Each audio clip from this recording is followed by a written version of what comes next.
Nós vamos falar de uma doença difícil de ser diagnosticada. Esse é o lúpus, uma patologia inflamatória em que o sistema imunológico produz anticorpos que atacam os órgãos.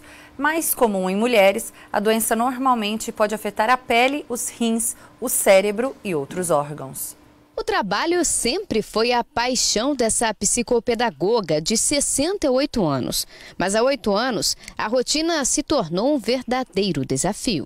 Porque a minha doença afetou o coração e também o pulmão. Então eu sinto cansaço, porque não consigo, por exemplo, andar como eu andava. Houve um período, inclusive, que eu saí daqui da cidade, fui morar em Santa Rita do Sapucaí, que é uma cidade mais plana, porque aqui em Varginha tem muita ladeira, né? O diagnóstico veio depois de sofrer um derrame. O grave problema cardíaco acendeu o alerta. Em outubro veio o diagnóstico de lúpus com artrite reumatoide. Eu tenho doença mista do tecido conjuntivo. O tratamento foi bem sucedido e os remédios fizeram efeito rapidamente. Júlia foi diagnosticada com um tipo de lúpus que não tem cura. Hoje, a doença está controlada e a professora se esforça para levar a vida o mais normal possível. A gente tem que lidar com isso, como tantas pessoas têm diagnóstico de câncer, de AIDS, que são doenças também tão severas, né? Estão aí vivendo, eu estou aqui vivendo. E bem, graças a Deus. A doença que mudou a vida de Júlia não é considerada comum. A estimativa é que a cada 1000 pessoas, apenas uma tenha lúpus. O que preocupa é que o diagnóstico da doença é muito difícil. E assim como aconteceu com a professora, muitos pacientes só descobrem lúpus quando ele já está em estágio avançado. E aí, alguns órgãos já foram comprometidos. O motivo do diagnóstico tardio, segundo o presidente da Sociedade Mineira de Reumatologia, são sintomas iniciais, que geralmente são confundidos com outras doenças. O sintoma é geral e dá no começo bastante febre, calafrio, fraqueza, fadiga, emagrecimento. Então, simula muita coisa.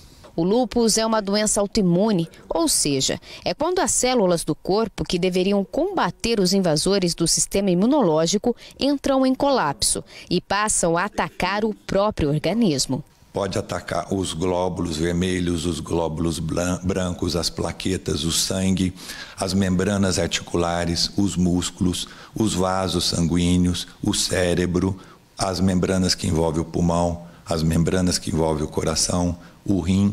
Em 90% dos casos, a doença manifesta lesões vermelhas na pele.